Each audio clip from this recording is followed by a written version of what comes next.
beliau sudah mengantisipasi bisa aja suatu saat kita akan masuk atau infiltrasi ke tim-tim. Bayangin kalau ketangkep seorang kapten itu kayak apa? Aku pasti setelika sana di Delhi. Karena sebelum itu intelijen mereka sudah ada 5 yang kita tangkap. Semua persenjataan dan munisi. Terus ada roket, ada peluru, macam-macam lah. Udah gila banget. Itu kerjaan gila sampai nggak tahu mungkin ratusan kuda saya sewa dari Atambua untuk membawa itu kan kuda beban itu kan. Kuda ya? Wah udah. Kuda lu itu dulu, zaman dulu kuda. Terus saya taruh 2 orang prajurit kan, tempat penimbunan amunisi itu kan. 3 hari sekolah dibuka, tiba-tiba aku diambil sama staf intelijen di Kopassus dari Cijantung, Jakarta kan. Wah, pokoknya ngomong sama saya diperintahkan untuk jemput Anda, dan Anda harus membawa semua perlengkapannya. Berarti aku nggak balik lagi. Iya, baru 3 bulan tuh ya. Waduh, 3 hari. 3 hari. Jadi saya kaget-kagetnya ada apa, salah apa aku ini kan.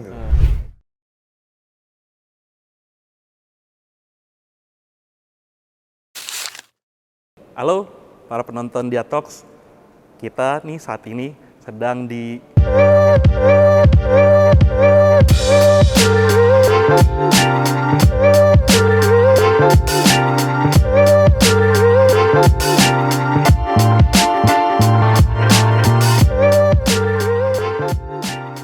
Halo, saya Bang Yos, sedang bersama Dia Talks. Saksikan terus program Dia Talks. Gimana Bang? Kabar? Sehat? Alhamdulillah sehat. Kemarin tuh sempat viral tuh Bang. Apa itu? Abang viral di media sosial itu turun naik Gojek Bang. Oh itu ada ceritanya. Ceritanya itu gimana bisa ceritain nggak tuh? Gini kan, waktu itu kan Ibu Muriati Sudibyo itu kan meninggal. Oh iya. Nah, saya kan dekat juga dengan beliau dan keluarganya kan. Saya mau nengok ke sana gitu kan. Dan sudah diumumkan bahwa luhur, habis luhur Sholat. itu mau dimakamkan di Bogor gitu kan. Nah saya ngejar itu. Sampai di mana ya? Sampai di Pramuka. Ya saya kena macet total, udah merayap lambat sekali. Sudah saya hitung ini bahwa aku pasti telat gitu kan. Nah kalau kayak gitu itu menurut saya hal yang sederhana saja gitu kan. Terus aku mau ngomong sama ajudan saya kan, kamu turun cari Gojek gitu aja. Dan sebenarnya kejadian itu bukan yang pertama kali, cuman itu terekspos itu. Viral ya, itu keburu viral. Waktu gubernur pernah kayak begitu aku. Orang nggak tahu aja gitu kan, aku naik ojek gitu. Ya tukang ojeknya yang kaget-kaget. Nah kebetulan anak saya itu satu deret dengan almarhum gitu di Mangun Sarkoro. Jadi udah janjian mereka nunggu saya, nanti kalau saya datang bareng gitu. Jadi nah ada ojek itu saja sebenarnya. Tapi emang jadi kan netizen nih Bang, netizen yang melihat video itu kan langsung apa ya, oh ternyata Bang Yos itu sefleksibel itu gitu loh.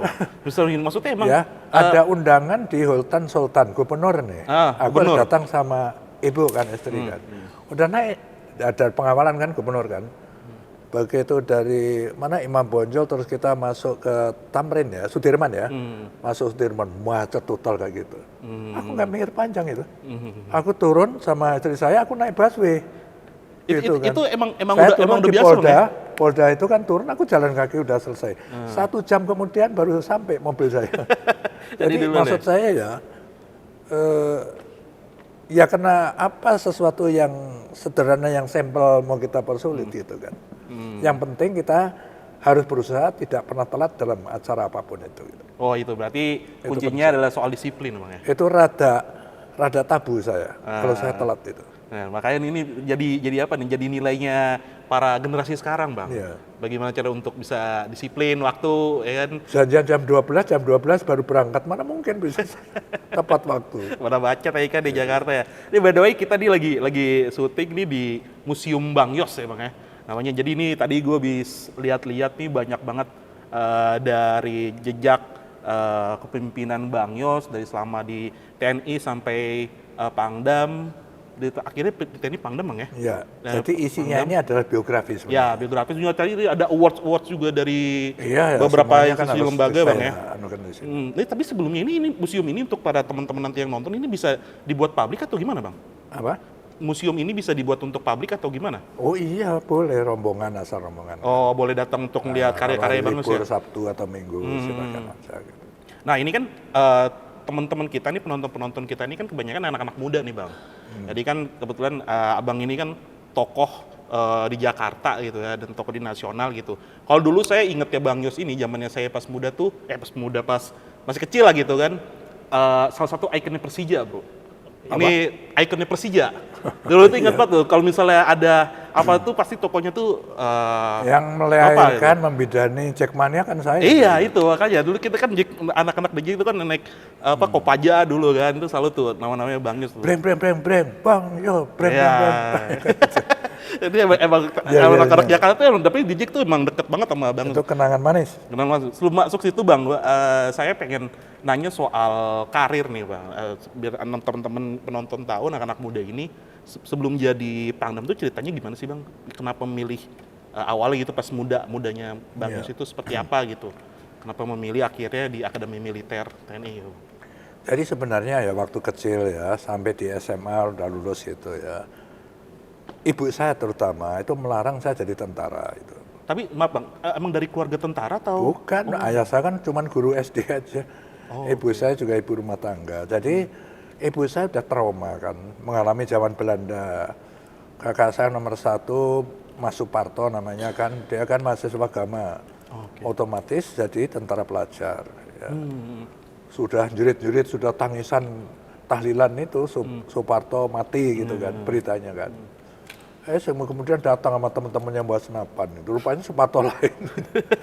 Gitu kan. Jadi udah gitu, lalu udah merdeka ya.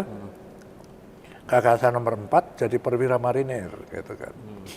Jadi saya adalah laki-laki yang paling kecil. Meski ada adik saya lagi perempuan 2 kan. Jadi ibu saya itu umat sayang sama aku salah. Pikiran beliau itu hanya jadi tentara itu cepat mati, udah gitu aja kan. Karena kondisi saat itu kali Bang saya ya? kuliah di Fakultas Teknik di Semarang. Jadi 2 tahun itu kuliah itu sebenarnya kuliah yang apa ya namanya? Kuliah berpura-pura aja lah gitu ya, untuk menyenangkan orang tua saya saja gitu. Berarti ngambil jurusan teknik pun arahan dari... Enggak, tadinya aku milih kedokteran kan. Karena aku ngelihat tetangga saya mantri kok nyuntikin orang dapat duit, apalagi udah dokter gitu kan. Pikirannya sederhana gitu aja kan. Tapi terus aku telat tesnya, jadi aku akhirnya masuk teknik. Nah, saya nggak serius, bukan saja juga hati nggak di situ, tetapi juga meja gambar yang prinsip harus dimiliki oleh seorang mahasiswa teknik. Itu pun aku nggak punya, karena ya orang tua saya nggak sanggup membelinya. Jadi 2 hari 2 malam terus saya berpikir-pikir, terus ya kalau saya terus begini jadi apa gitu. Jadi saya jawab secara jujur itu aku akan jadi preman gitu kan. Karena sudah melakukan hal-hal kayak preman itu kan selama 2 tahun itu kan. Jadi ini pelajaran lagi bagi anak muda ya. Bahwa masa depan kita itu bukan ditentukan orang lain. Termasuk orang tua kita, bukan. Tapi oleh kita sendiri. Nah disitulah akhirnya saya yang pertama juga mencari yang sesuai hati saya gitu. Karena waktu SMA pun saya sudah pandai menembak gitu kan. SMA? Iya, walaupun pakai senapan angin gitu. Jadi saya berburu tupai di satu desa namanya Jaketro di Gubuk sana kan. Di wilayah mana sih Bang? Karena saya dibayar sama Pak Lurah itu kalau bisa membunuh tupai yang wilayah mana tuh Bang? Jadi hama Gubuk.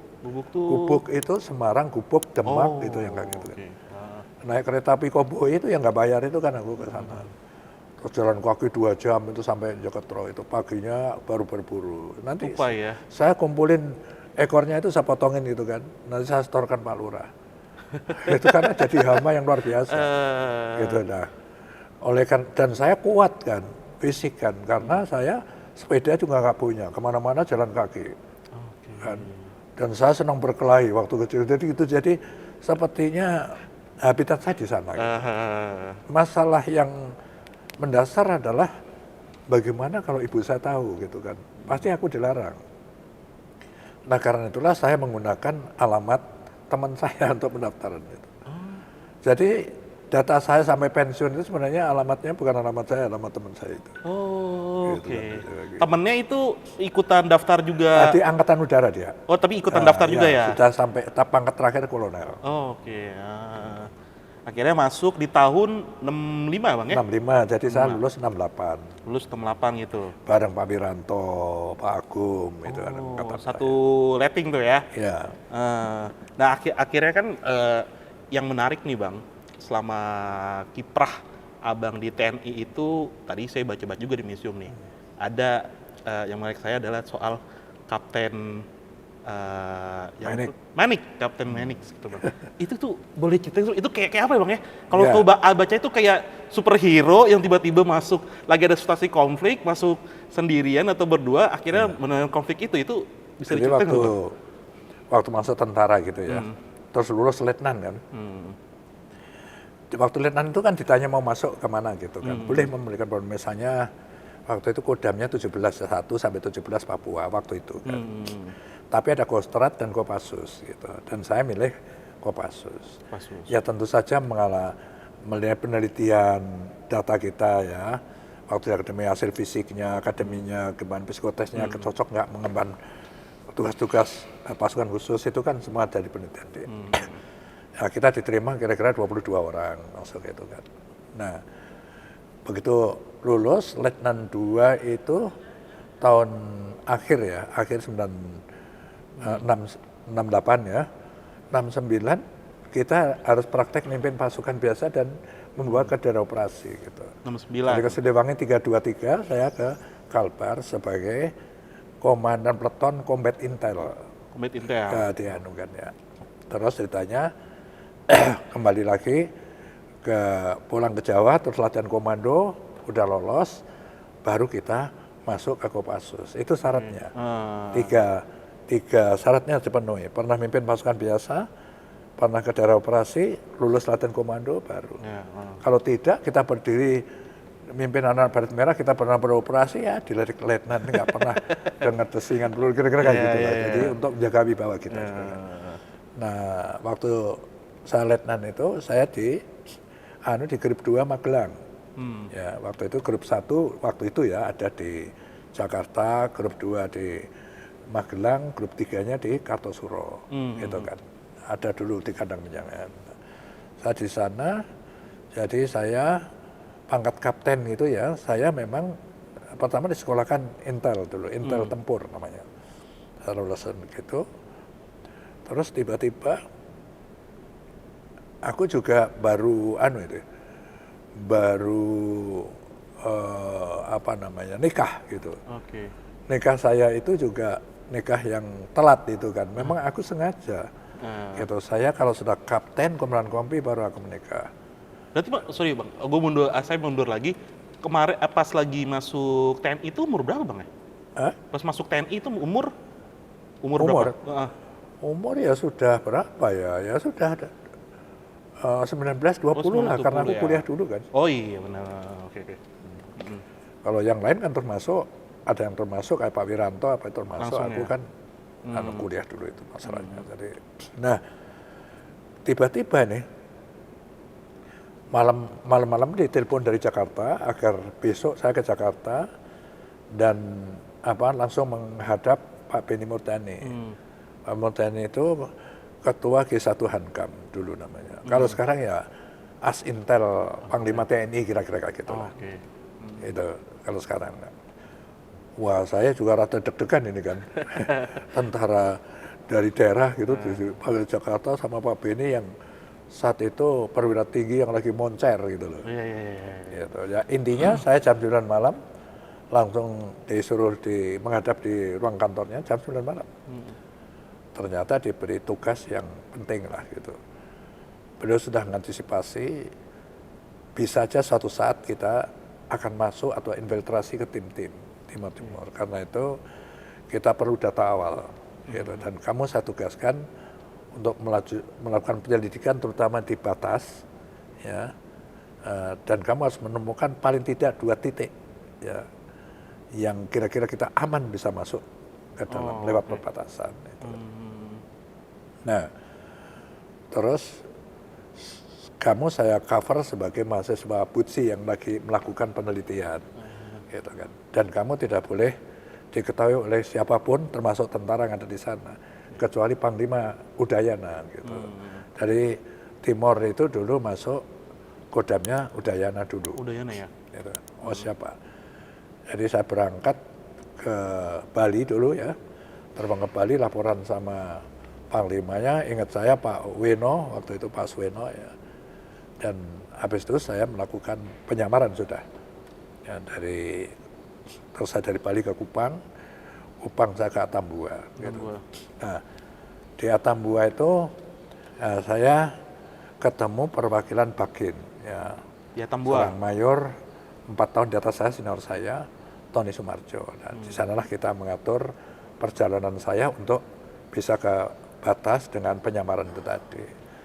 Nah, cuman memang diperingatkan bahwa di sana tidak ada orang bisa bahasa Indonesia. Nah, karena itulah aku dicarikan orang Atambua untuk nemenin aku sebagai penunjuk jalan sama penterjemah, gitu kan. Udah, aku nyewa 2 kuda kan, 1 untuk saya. Naik kuda tuh Bang? Oh iya loh, jauhnya kayak gitu. Jadi Atambua itu gini kan, batasnya itu kan letter S gini kan, lengkung gini baru gini kan. Artinya Atambua ke batas itu jauh. 5 sungai harus saya tempuh. Apalagi pas musim hujan kalau gitu banjir, nggak mungkin kita bisa nyebrang. Nih anak-anak muda nih ngebayanginnya tuh udah kayak di film-film Bang berarti ya. Maksudnya film-film apa? Oh, iyalah, itu ya memang tugas-tugas kuda gitu ya. Gitu. Jadi di Kopassus atau Kopasdan dulu ya, itu ada 2 strata pasukan gitu ya. Satu para komando yang diorganize seperti pasukan infanteri gitu, tapi lebih kecil. Nah di atasnya ini adalah pasukan Sandi Yuda, baru anti teror di sini kan. Nah pasukan Sandi Yuda itu di organisasi sangat kecil, tapi kemampuannya sangat luar biasa. Dan tidak ada tantama, aslinya perwira dengan bintara isinya. Dan semuanya ahli ya, sniper, ahli demolisi, ahli jam master, segala macam isinya nggak kayak gitu lah. Lah saya lama di situ. Dengan latar belakang saya sekolah intel itu, lalu saya kenyang di organisasi itu ya. Pakaiannya banyak premannya daripada pakaian dinas. Gitu kan. Jadi intinya saya bisa dapat titik itu ya dengan susah payah lah. Terus masuk lagi ke Atambua. Karena aku nggak punya komunikasi. Dulu kan nggak ada HP. HP nggak ada ya. Ya kan. Jadi waktu saya ke Atambua itu Mas Tony kaget-kaget. Karena saya mungkin 10 hari baru pulang kan. Nggak ada berita gitu ya, pasti aja nggak ada berita. Nah, bilang kalau Jakarta lagi geger gitu. Jakarta maksudnya di Hankam, di Kopassus lah gitu. Bahwa saya ketangkep dipikirnya gitu kan, nggak ada berita itu. Gitu kan. Nah Mas kan udah ngerti kan. Nah terus akhirnya ternyata pas makan malam gitu dia cerita kalau besok itu hari pasar gitu. Hari pasar itu maksudnya apa Mas? Hari pasar mereka kita boleh masuk ke sana, hari pasar kita mereka boleh masuk ke sini. Oh gitu. Syaratnya apa? Harus punya pas gitu. Pas bisa dikeluarkan oleh aparat setempat. Wah kalau gitu aku tak masuk gitu. Mas Tono, jangan kamu nggak boleh masuk, kamu hanya boleh di batas saja. Tapi tak pikir itu kesempatan yang baik ya supaya aku tahu lebih banyak. Tropas itu kayak apa, Kundalina itu kayak apa, senjatanya apa gitu. Nah akhirnya dengan penyamaran lagi ya, ikut mereka sebagai seorang pelayan engkoh yang mau pedagang di sana kan. Akhirnya aku bisa masuk lah. Masuk, tahu banyak hal, tetapi juga liku-likunya di dalam terlalu panjang untuk diceritakan.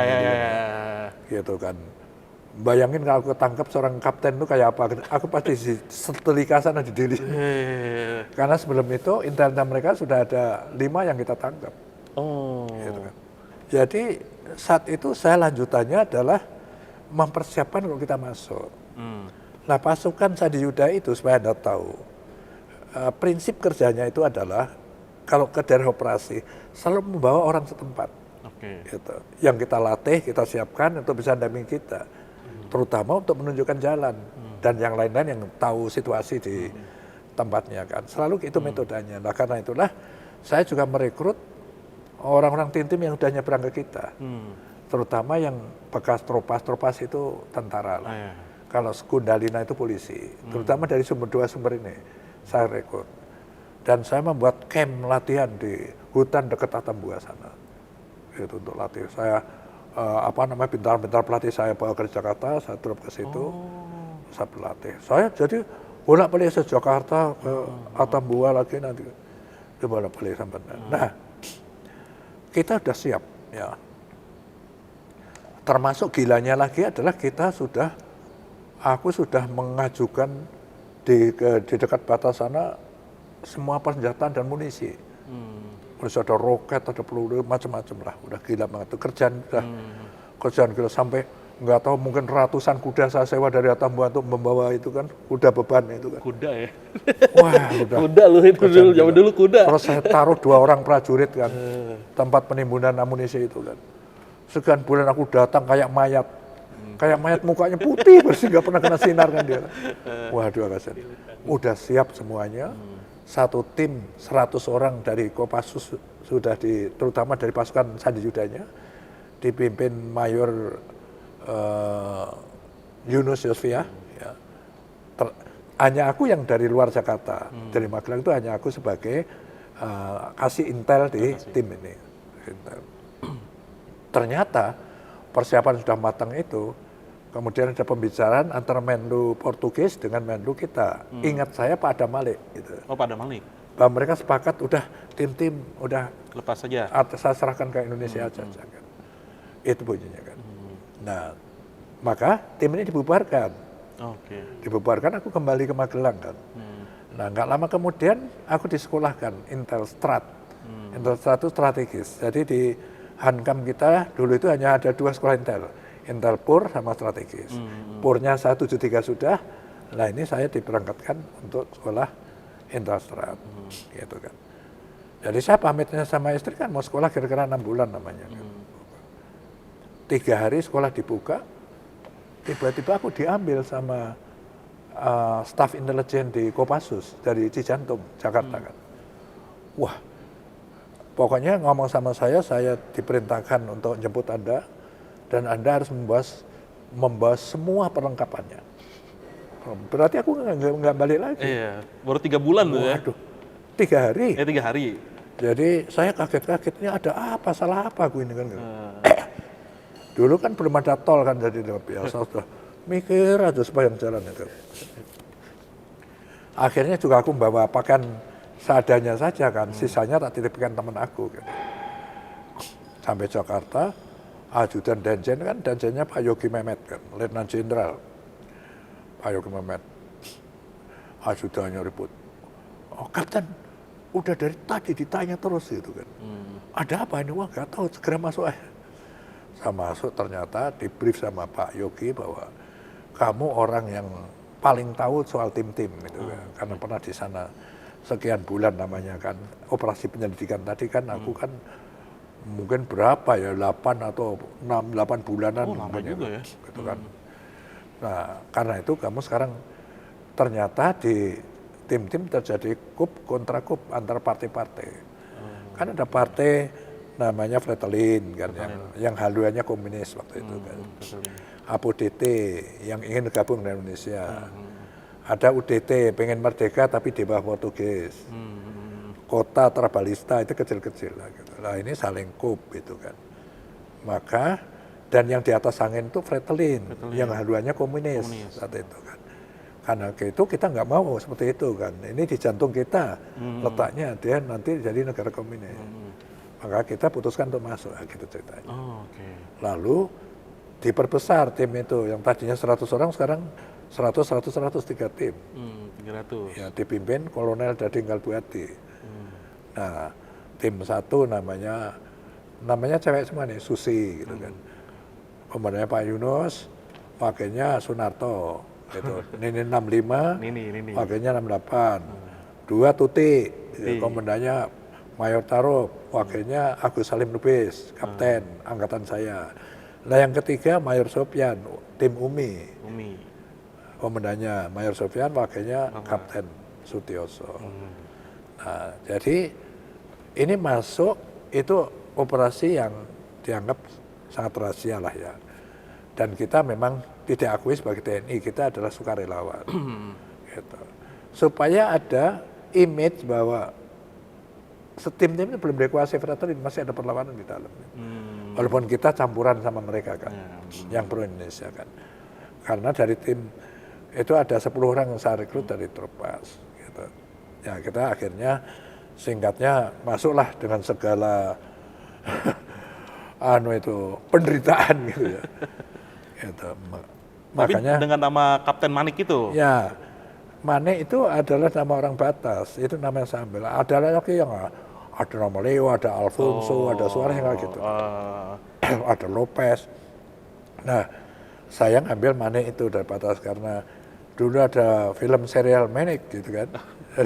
Dari serial itu ya, ini juga Manik.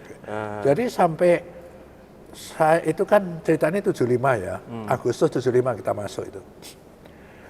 Lalu saya dari gubernur tahun berapa? 97. Ya 97. 97 dari tahun berapa tapi? 9 berapa tadi ya? 2000 gubernur? 97 itu kan. 97 gubernur. Waktu aku masuk 75 berarti sudah berapa tahun? 97, 21 tahun. 22 tahun. Baru tahu orang tim kalau itu adalah Kapten Manik itu Pak Sutioso. Oh baru tahu orang itu ya? Karena dari gubernur kan tiap kali masuk TV gitu iya, kan. baru kelihatan TV-nya ya? sama gitu. Ini bukannya Kapten Manik. Berarti jadi cerita legenda. Cerita legenda di sana. Terus saya intinya itu berhasil pulang hidup lah gitu kan ya. Termasuk kelompok yang. Nah setelah itu saya disekolahkan lagi ke Intel neruskan tadi kan. 76.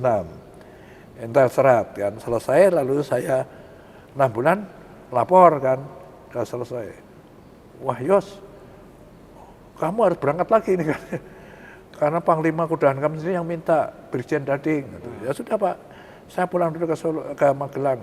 Magelang tahun ketiga kali. Kan. 10 bulan dari staf Kepala Biro Penggalangan Kudahankam. As-Intel Kudahankam. Itulah saya terakhir ya, sampai 10 bulan terus saya sekolah Suslapa. Kayak gitu. Nah, Abang kan juga kenal selain di tim-tim juga kan operasinya juga yang paling terkenal juga kan di GAM nih Bang, di Aceh gitu. Di mana ini Abang bisa menaklukkan ya, dengan menaklukkan ya, menegosiasi dengan baik lah dengan para pemimpin-pemimpin GAM yang akhirnya sampai sekarang jadi sahabat kayaknya Bang ya. Jadi ini cerita tahun 1978. 78. Nah, saya mayor baru mulai